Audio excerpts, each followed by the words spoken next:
Shalom, shalom, peuple éternel. Bonjour, c'est encore votre sœur Reine. Aujourd'hui, le Seigneur m'a mis à cœur de vous apporter un message vraiment très important pour que nous soyons tous éclairés. Ce message, je l'ai reçu ce matin. Vraiment, l'Esprit m'a révélé cela afin que je puisse venir parler. Parce que le Seigneur qui sonde les cœurs et les reins sait ce que beaucoup de personnes pensent dans leur intimité, dans le secret. Et aujourd'hui, je serai un peu comme le porte-parole de beaucoup de personnes en fait par ce message. Je crois que plusieurs vont s'identifier et aussi ceux qui vont refuser ce message. Par la suite, le Saint-Esprit travaillera parce que c'est lui qui convainc et c'est lui voilà, qui apporte la lumière dans la parole de notre Seigneur Jésus qui nous est annoncée. Dans le message en soi, c'est qu'aujourd'hui, dans le dépouillement, il y a beaucoup de scribes et de pharisiens. Avant de commencer à dire ce que le Seigneur m'a mis à cœur de vous dire, nous allons prendre la parole de Matthieu chapitre 23, verset... Ok, on va prendre Matthieu chapitre 23, verset 25 jusqu'à 26. Je lis la parole au nom de Jésus. Malheur à vous, scribes et pharisiens, hypocrites, parce que vous nettoyez le dehors de la coupe et du plat, et qu'au-dedans, ils sont pleins de rapines et d'intempérance. Pharisiens aveugles, nettoyez premièrement l'intérieur de la coupe et du plat, afin que l'extérieur aussi devienne net.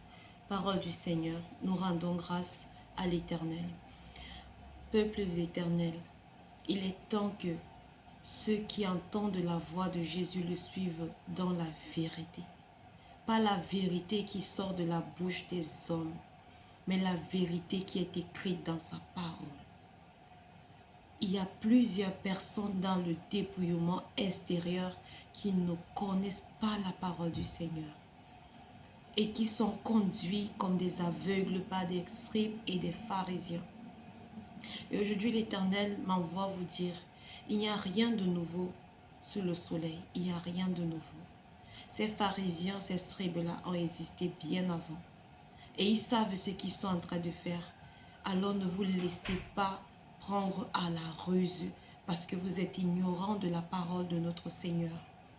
Notre Seigneur dit que nous allons connaître la vérité et elle va nous affranchir. La vérité de notre Seigneur, la vérité de sa parole est une liberté et non une prison. Ne vous laissez pas prendre au piège par des personnes qui vous montrent un dépouillement extérieur sur le plan de l'apparence. Par des personnes qui veulent vous mettre dans une compromission où vous vous dépouillez à l'extérieur selon eux, selon ce qu'ils vous dictent de faire, selon ce qu'ils vous recommandent de faire, sans aucune preuve de la parole et encore moins sans conviction. Parce qu'à la fin, vous devenez des dépressifs, des égarés spirituels, des personnes qui portent même de la haine contre l'Éternel.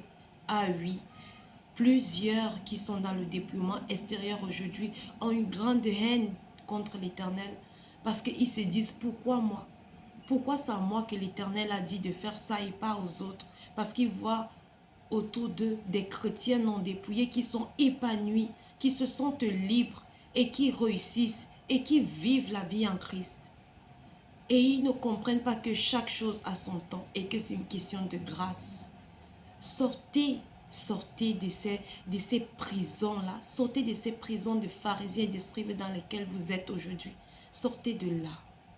Parce que ce n'est pas la volonté de l'Éternel. Ça ne l'est pas et vous êtes convaincus. Si réellement vous connaissez la voix du Seigneur, qui est sa parole, vous allez comprendre ce message sans beaucoup même d'explications. L'Esprit Saint va vous convaincre de ce qui m'a mis à cœur de vous dire. Peuple de l'Éternel, demain devant le Seigneur, vous n'allez pas avoir une raison pour justifier aujourd'hui cette voie de perdition que vous suivez en tant que des aveugles. Parce que cette parole-ci, elle nous a été tous donnée.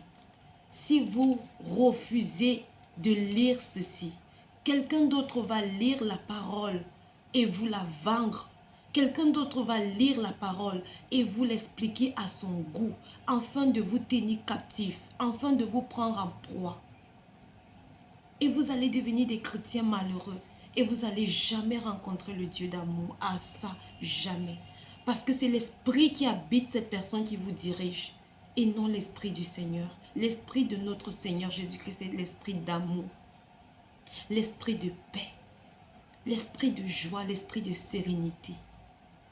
L'esprit de miséricorde, de patience, de tempérance. C'est pourquoi vous voyez aujourd'hui ces personnes qui sont dépouillées s'acharner constamment sur leurs frères et sœurs parce qu'ils sont devenus des personnes qui portent l'esprit de haine, de contradiction. L'esprit où on veut toujours lever la paille dans l'œil du prochain en oubliant la poudre dans son œil. Ah oui, beaucoup de ces personnes qui vous parlent du dépouillement extérieur sont des tombeaux blanchis. Plusieurs sont des tombeaux blanchis. Ils ont à l'intérieur d'eux tous ces péchés que vous voyez dans le monde. Ce sont des personnes qui se dépouillent sur le plan de l'apparence. Ils ne sont pas ce qu'ils vous disent. Et ils ne font pas ce qu'ils vous disent. Ce n'est pas parce que quelque chose ressemble à la lumière qu'elle est la lumière. La parole nous dit que Satan se déguise en ange de lumière. Faisons attention, peuple l'Éternel. Soyons dans la vérité et vivons dans l'amour de l'Éternel. Jésus dit qu'on va reconnaître ses enfants à leurs fruits.